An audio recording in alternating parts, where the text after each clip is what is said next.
ஏன் பாப்பா என்ன கமெண்ட்ல எல்லாம் உன்னை திட்டுறாங்களா? வீட்டை எழுதி வாங்கிடுறேன்னு. அதான் பாரு என்னங்கிறாங்க, காயத்ரி அக்காவுக்கு துரோகம் பண்ண நினைக்கிறீங்களா அப்படிங்கிறாங்க. உங்க அண்ணனுக்கு துரோகம் பண்றீங்களா, இப்படி ஏமாத்துறீங்களா உங்க அண்ணனையும் மண்ணியுமே, அவங்களுக்கு வர வேண்டியது அப்படின்னு நிறைய கமெண்ட்ஸ். நான் தான் என் ஃப்ரெண்ட்ஸ், அது உங்களுக்கே தெரியல, பிராங்க் வீடியோன்னு பார்த்தாவே கண்டுபிடிச்சிக்கலாம். கேமரா முன்னாடி வச்சு பேசிட்டு இருக்கிறேன். அதுவும் இல்லாம அப்படி கண்டுபிடிக்கலனா கூட பரவாயில்ல, அப்படி யாராவது இந்த காலத்தில் பண்ண முடியுமா? அது அப்படி வீட்டில் தான் எழுதி வச்சிருவாங்க. நான் தான் அப்படி கேட்டுருவேனா? எல்லாருமே திட்டுறாங்க கவர்ல வந்து, காயத்ரி அக்கா துரோகம் பண்றீங்களா துரோகம். காயத்ரிக்கே ஒரே சிரிப்பு வந்துருக்கு. அக்கா என்ன இப்படி கேட்கறது, நாங்களாம் அப்படி பண்ணவே மாட்டோங்க ஃப்ரெண்ட்ஸ். நாம என்ன இப்போ தலையில கட்டிட்டே ஓர எல்லாத்தையுமே எல்லாம் சரிபாதியாத்தான் நாங்கள் வச்சுக்குவோம். அவங்களுக்கு அந்த வீடு நாங்கள் தான் வந்து இருங்கிறமே, அவங்க தானே வர மாட்டேங்கிறாங்க. இவங்க என்னடா கவர்ல பாசமா அவங்க மேல பாசம் இருக்கிறீங்க சொல்றீங்க, இல்லைன்னு சொல்ல. ஏன்னா இந்த காலத்துல நிறைய பேர் ஏமாத்தி வாங்கிக்கிறவங்களும் இருக்கிறாங்கல்ல. ஆமா, அதனாலதான் ஏமாத்தி வாங்குறதுக்கு இந்த பிள்ளை இங்க வந்து இருக்குதுன்னு நினைச்சாங்க. அது ஒரு பிராங்க் மாதிரி வந்தங்க ஃப்ரெண்ட்ஸ், வேற ஒண்ணும் இல்ல. நிஜமாலுமெல்லாம் அப்படி கேட்கவும் மாட்டேன், அப்படியெல்லாம் நாங்க பண்ணவும் மாட்டோம். நீங்க பயப்படாதீங்க, கவலைப்படாதீங்க. காயத்ரி அக்காவை ஏமாத்த மாட்டோம். அப்படி ஆளுக்கு ஒரு வீடுன்னு தான் சொல்லிக்கிறேங்க நானு.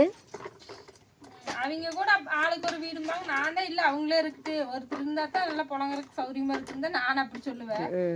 அப்புறம் எங்க தாத்தா வீட்டு இடம் கூட இருக்குது பக்கத்துல, அதை கூட அதுல வந்து இருந்தாலும் அதுலயும் இருக்க மாட்டேங்கிறாங்க.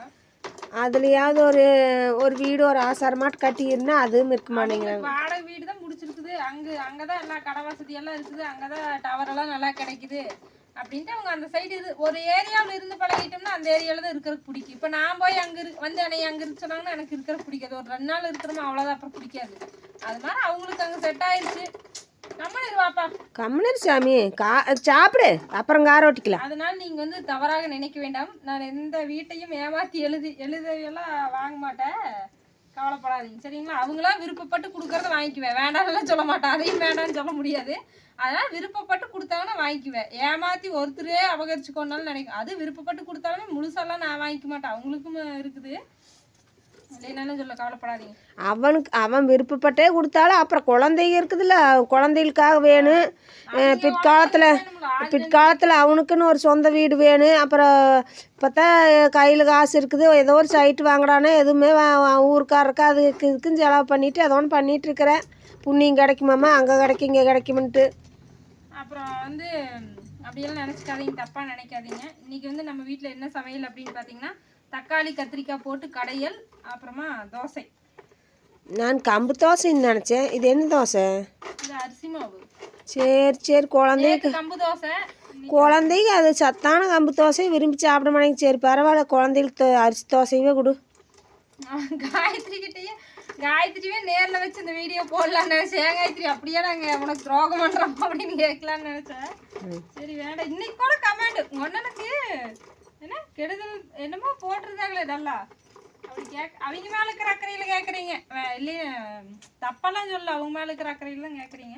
இல்லை எங்களையும் காயப்படுத்தாதீங்கன்னு சொல்கிறேன், ஓகேவா? அது பிராங்க்னு நீ சொல்லியிருந்தீங்கன்னா நண்பர்கள் புரிஞ்சிருப்பாங்க. நீ மொட்டையா வீட்டை எழுதி கொடுன்னா பேசங்காட்டி அவங்க உண்மையாக கேட்குற அப்படியாட்டு இருக்குதுன்னு சில பேர் அப்படி வீடியோ போடுங்கக்கா, அம்மாவை பிராங்க் பண்ணுங்கன்னு சொன்னாங்களா, அதனால பண்ணிட்டேன். எங்கள் அம்மாவுக்கு தெரியல, எங்கள் அம்மாவுக்கு உனக்கு தெரிஞ்சிருக்கேன் சும்மா தான் பண்ணுறேன்னு. அதுவெல்லாம் வீட்டில் கையெழுத்து வாங்கி என்ன பண்ணுறது? வீட்டை எழுதி கொடுங்காட்டி எனக்கு கொஞ்சம் டவுட்டாக இருந்தது. வேற ஏதாச்சும் கேட்டிருந்தா கூட எனக்கு டவுட் வராது. அது என்னடா இன்னும் நிறையா வீடியோஸ் வரும் பாருங்க. ஓகேங்க ஃப்ரெண்ட்ஸ், அடுத்த ஒரு வீடியோவில் பார்க்கலாம். அனைவருக்கும் இனிய இரவு வணக்கம். ஆமாங்க நண்பர்களே, அனைவருக்கும் இனிய இரவு வணக்கம். திட்டவெல்லாம் இல்லை, உங்களுக்கு ஒரு விளக்கம் கொடுக்குறவங்க, வேற ஒன்றும் இல்லை. ஆமாம், அவங்க கூட கம்முன்னு இருந்துக்குவாங்களாட்டுக்குது. அவங்க கூட இன்னும் ஃபோன் பண்ணி ஏன் இப்படி வீடியோ போட்டால் ஒன்றும் கேட்கவே பேசினேன். அப்படி ஆதிரன் குட்டி எப்படி இருக்குதுன்னு கேட்டால் நல்லா இருக்குதுங்கக்கான்னு சொன்னாங்க. எல்லாம் இன்னைக்கு வீடு கூட அந்த வீடு வேற மாறுறேன்னு சொன்னாங்க. அதெல்லாம் பேசிட்டு இருக்கு மத்தியானம். போய் தங்க குஞ்சு பாட்டு வரணும். ஃப்ரெண்ட்ஸ் நிறைய பேர் ஆதிரன் குட்டி போய் பார்க்கலையான்னு கேட்டீங்க. போய் பார்த்தோம், நான் சொல்லியிருந்தேன், வீடியோ போட்டிருந்தேன்ல முன்ன 4-5 நாளைக்கு முன்னாடி. ஏமா அங்கே போய் வீடியோ போடல, நான் போயிட்டு வந்தேன். இல்லை போகும்போது வீடியோ போட்டிருந்தேன். அவங்க ஆதிரன் குட்டி பார்க்கறதுக்கு தான் போயிருந்தேன். அந்த வீடியோவெல்லாம் எடுக்கலான்னு பார்த்துட்டு வந்தேன். மறுபடியும் போகணும், போய் பார்க்குறோம், போடுறோம். ஆமாங்க. ஓகே, அடுத்த வீடியோவில் பார்க்கலாம். பாய், வணக்கம்.